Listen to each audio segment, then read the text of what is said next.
What happens when Hollywood's most unpredictable actor comes face to face with late-night television's most notorious provocateur? You won't believe what unfolds when Nicolas Cage sits down with Jimmy Kimmel for what was supposed to be a simple promotional appearance, only to witness one of the most explosive confrontations in talk show history. The tension in Studio 6B was palpable from the moment Cage walked onto that stage, and by the time the cameras stopped rolling, the entire entertainment industry would be talking about this career-defining moment. Before we get into this incredible story, make sure you hit that subscribe button and drop a comment below, because you're not going to believe what unfolds when two of entertainment's biggest personalities clash in spectacular fashion. The atmosphere backstage at Jimmy Kimmel Live was electric as Nicolas Cage prepared for his appearance. The Academy Award-winning actor had arrived to promote his latest film, but sources close to the production revealed that tensions had been brewing since the pre-interview discussions. Cage's publicist had specifically requested that certain topics be off-limits, particularly anything related to his financial troubles from the past decade and his unconventional acting choices that had become internet memes. As the show's opening theme music played and Jimmy Kimmel delivered his monologue, crew members noticed something unusual about Cage's demeanor. The typically animated actor sat in the green room, his jaw clenched, scrolling through his phone with visible frustration. What had triggered this sudden shift in mood would soon become devastatingly clear. Kimmel's introduction seemed innocent enough. Our next guest is an Oscar winner who's appeared in over 100 films and has given us some of the most memorable performances in cinema history. Please welcome Nicolas Cage. The audience erupted in applause as Cage made his way to the guest chair, his trademark intensity visible even through his forced smile. "Nicolas, great to have you back on the show," Kimmel began, his voice carrying that familiar sardonic edge that his audience loved but that had made countless celebrities uncomfortable over the years. "I have to say, you look great. Very relaxed. Are you getting enough sleep these days?" Cage's response was measured but carried an underlying tension. "I'm doing well, Jimmy. Thanks for having me." "Good, good. Now, I've been following your career for years, and I have to ask." Kimmel paused, that mischievous glint appearing in his eyes that seasoned talk show watchers knew meant trouble was coming. "Do you ever watch yourself in movies and think, wow, I really went for it there?" The question hung in the air like a loaded gun. Cage's smile faltered slightly, but he maintained his composure. "I believe in committing fully to every role, Jimmy. That's what acting is about. Truth, in the moment."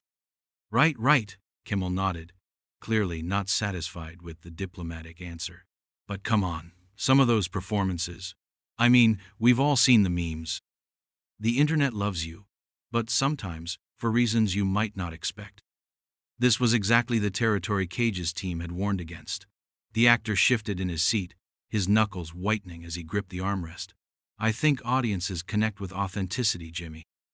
They can sense when someone is being genuine versus when they're just going through the motions." Kimmel's laugh was sharp and calculated. "Authentic? Is that what we're calling it?" He turned to his desk and pulled out a tablet. "Because I've got some clips here that I think the audience would love to see. Some of your most passionate moments on screen."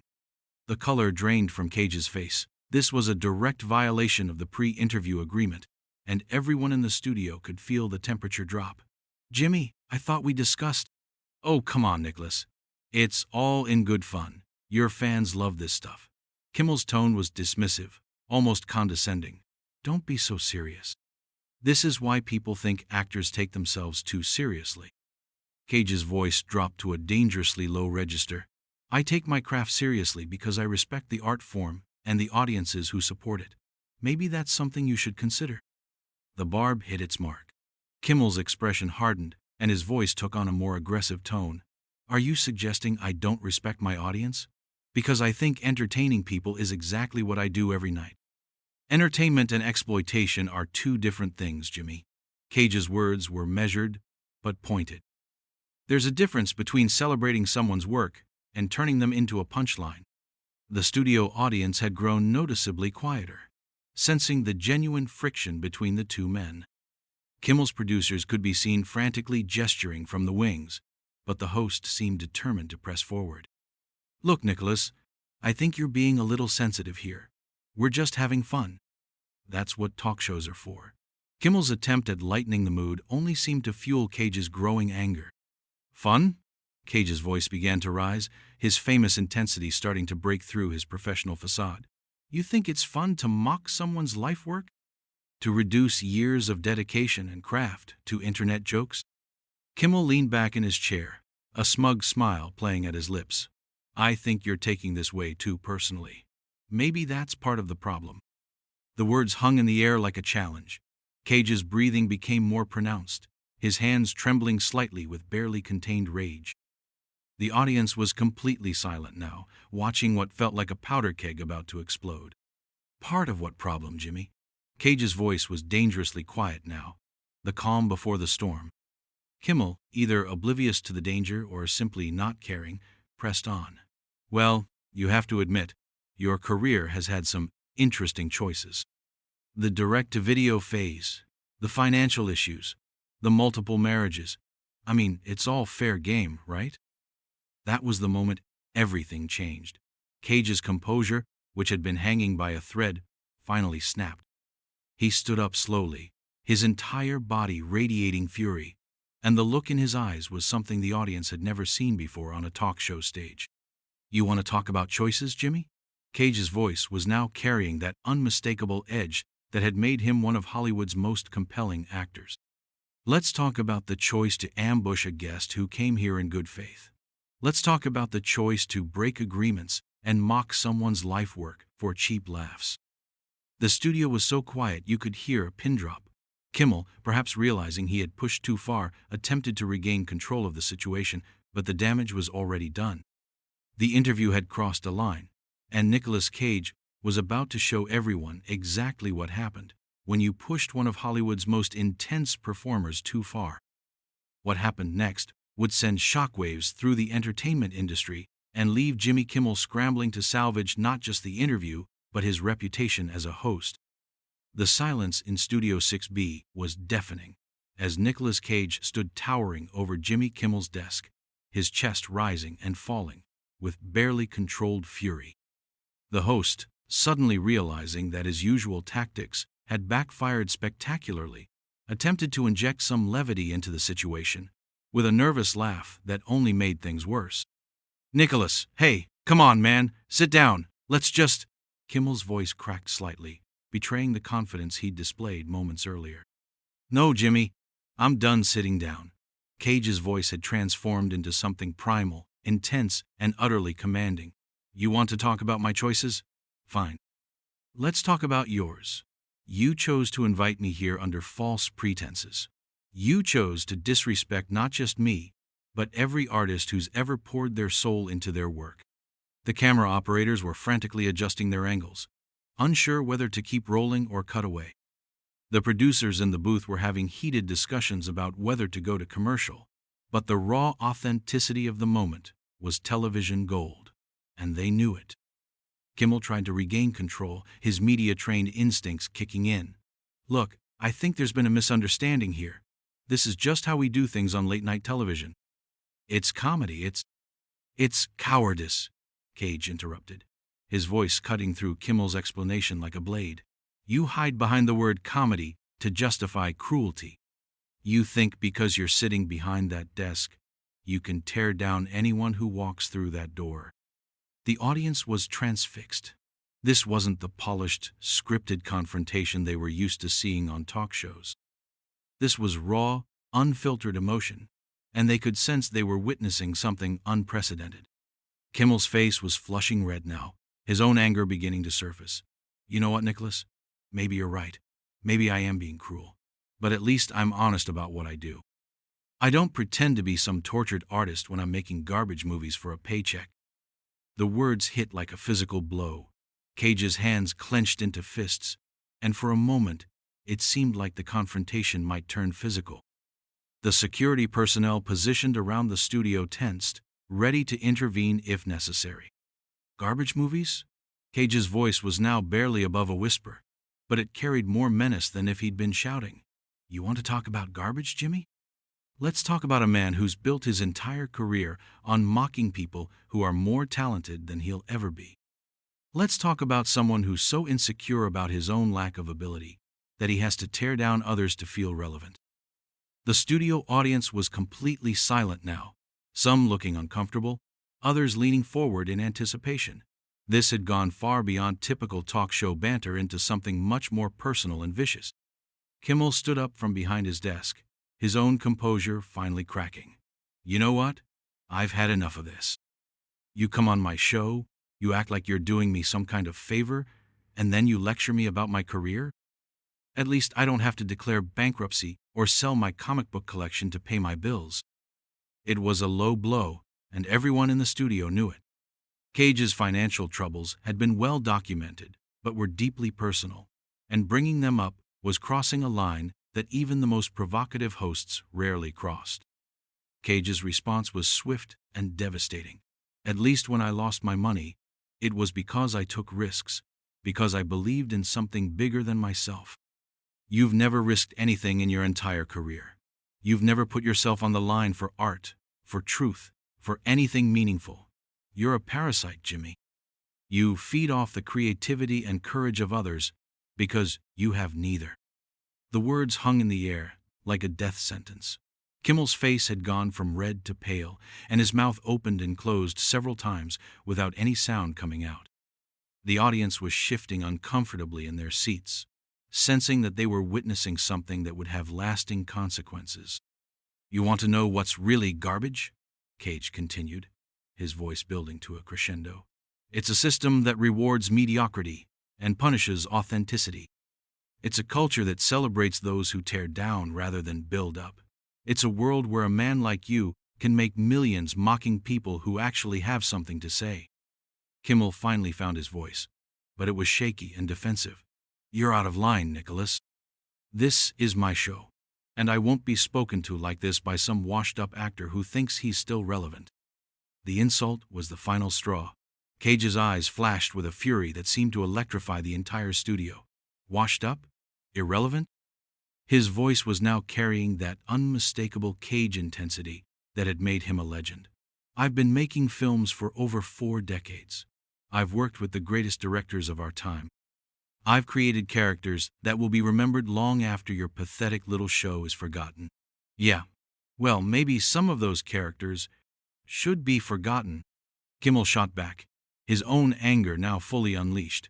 Maybe the world would be better off without your over-the-top, self-indulgent performances. The studio erupted in a collective gasp. Even by late-night television standards, this was unprecedented.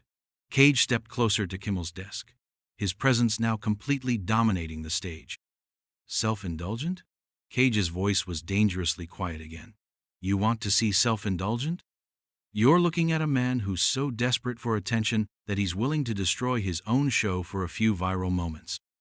You're looking at someone who's so threatened by real talent that he has to attack it to feel better about his own inadequacies. The tension in the studio was now so thick it was almost suffocating. Crew members were frozen in place, unsure whether to intervene or let the confrontation play out. The audience was completely silent, watching what felt like a car crash in slow motion. Kimmel's response was petty and desperate.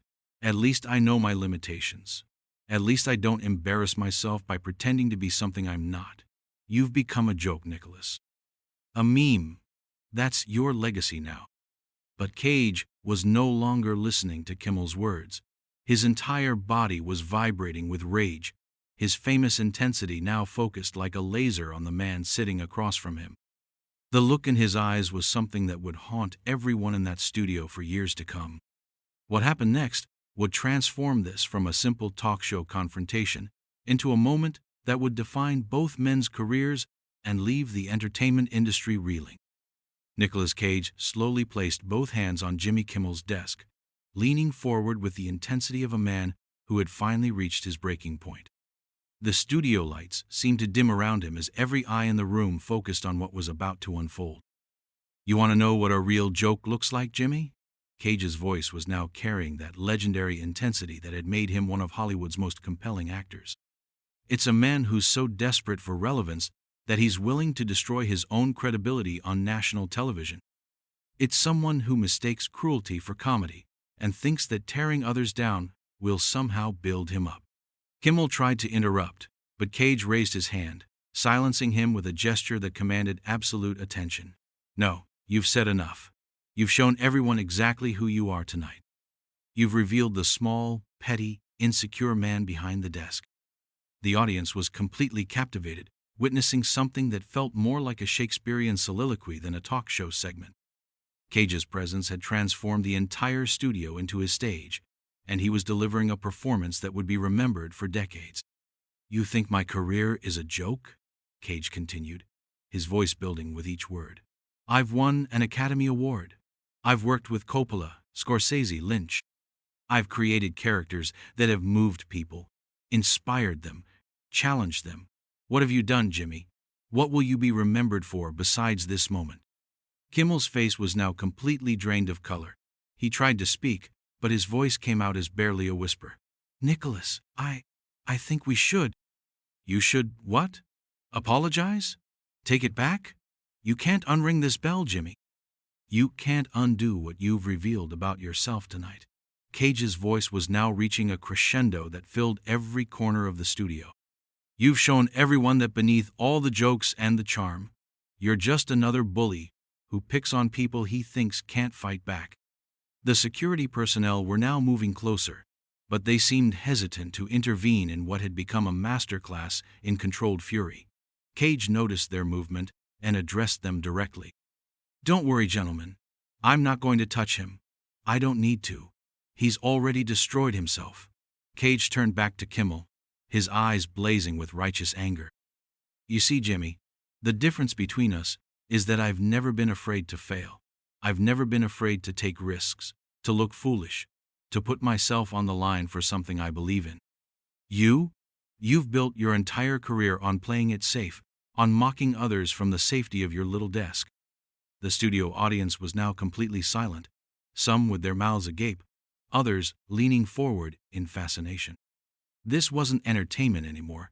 This was witnessing the complete dismantling of a man's professional facade.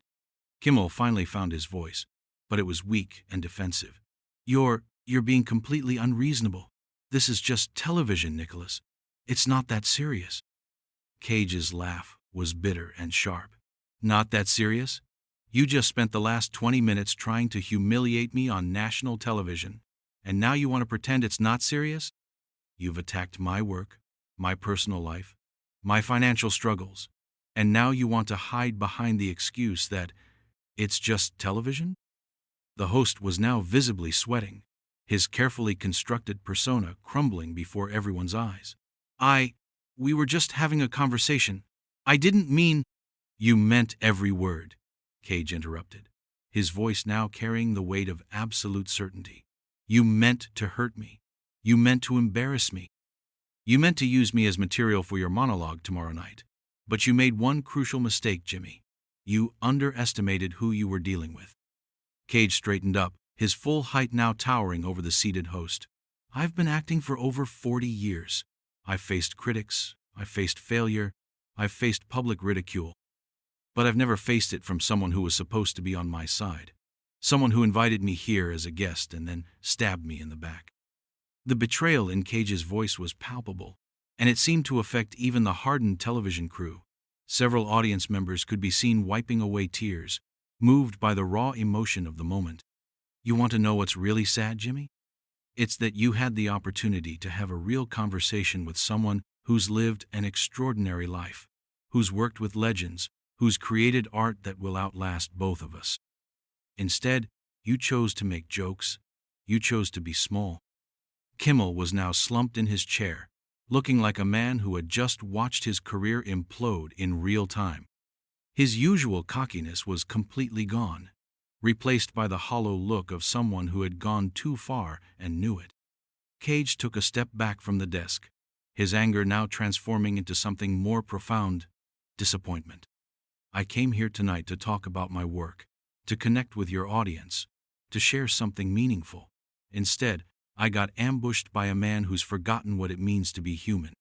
The studio was so quiet, that the hum of the cameras seemed deafening. Cage looked directly into the main camera, addressing the audience at home with the intensity that had made him a legend. To anyone watching this, remember that there's a difference between humor and cruelty. There's a difference between entertainment and exploitation. And there's a difference between being a host and being a bully.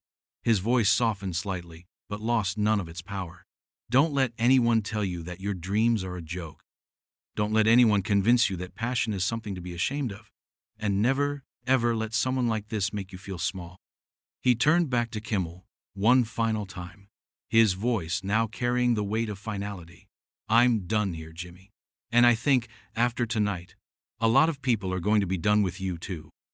With that, Nicolas Cage began walking toward the exit, his stride confident and purposeful. The audience watched in stunned silence as one of Hollywood's most iconic actors made his way off the stage, leaving behind a host who looked utterly defeated and a studio full of people who knew they had just witnessed television history. As Cage reached the curtain that led backstage, he paused for just a moment, looking back at the wreckage he was leaving behind. Kimmel was still sitting at his desk, staring blankly at his hands, unable to meet anyone's eyes. The audience was frozen, unsure whether to applaud or sit in respectful silence. Without another word, Nicolas Cage disappeared behind the curtain, leaving Jimmy Kimmel alone on his own stage, surrounded by the ruins of what had once been his carefully constructed late-night empire. The cameras continued rolling, capturing every moment of Kimmel's humiliation as the entertainment industry prepared for the seismic shift that would follow. The interview was over, but the consequences had only just begun.